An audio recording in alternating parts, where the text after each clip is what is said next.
Everybody, Joseph Christ from 4Player Podcast, and I am here today with Sebastian Reichert, producer of Dead Island Riptide. How you doing?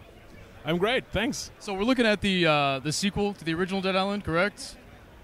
It's the continuation of the story. Continuation of the story of the 4 survivors from Dead Island.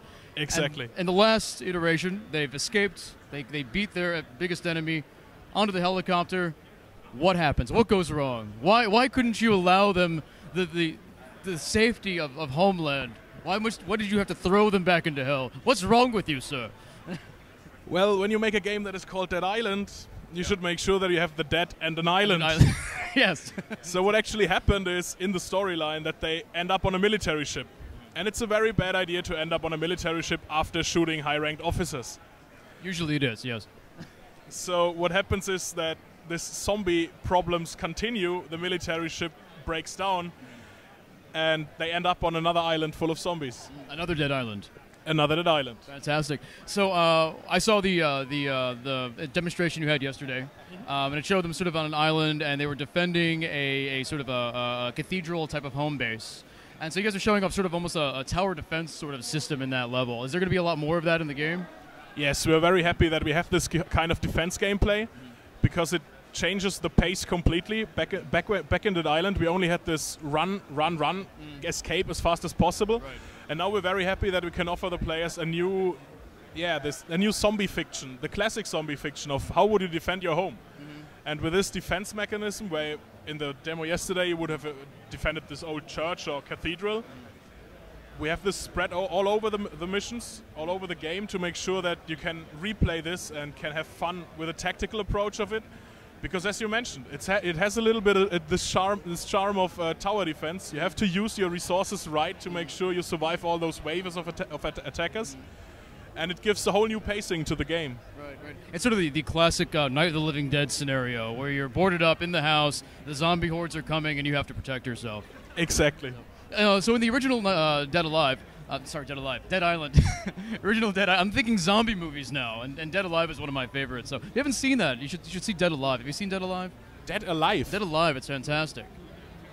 Really good. Okay, I have to note that Same guy who down. did Lord of the Rings, whose name escapes me for some reason. Yeah. And he did the zombie movie, people getting torn apart. Really good. Check it out. 4Player Podcast. Anyway, in the original Dead Island, you had this entire island to explore, and there was different areas. You had the resort, you had the jungle area, you had the city area. In the demo we saw more of a jungle area. Are there going to be other areas of this island, or maybe more built-up areas? Yes. Actually, we saw the last mission of the jungle. After the jungle, you will go into the catacombs. That we're very happy about, because we listened a lot to the user feedback.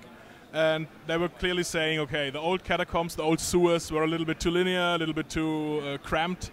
So we have huge areas below. So it's a great exploration area, even if it's underground and if it's in those catacomb-like levels.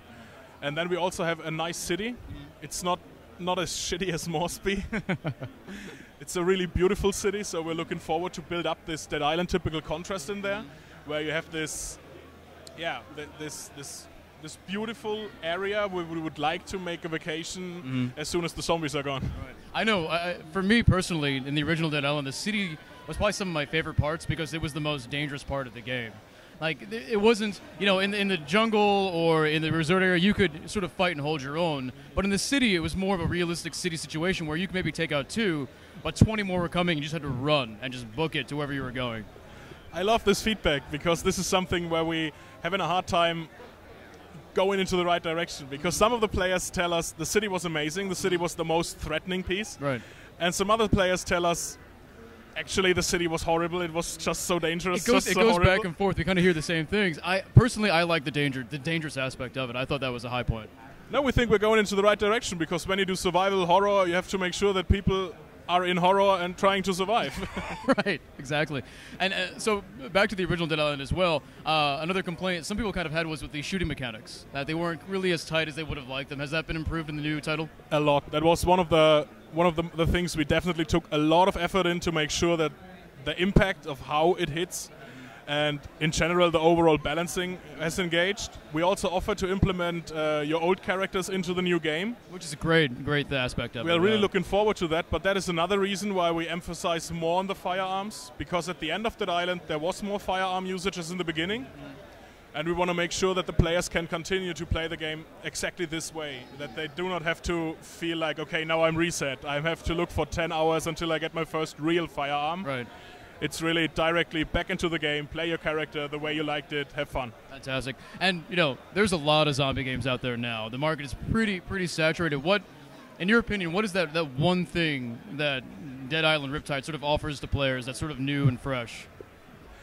It's definitely the way of co-op fun in this partially, how should I say it, hyper-realistic setting? Because it doesn't want to be comic, it doesn't want to be a comedy, but it also never takes it too serious. Whenever we have to decide between realism and fun, we definitely go for the fun. Which is, I always love that myself. Like the games video games for me have to remember that they're a video game, first and foremost.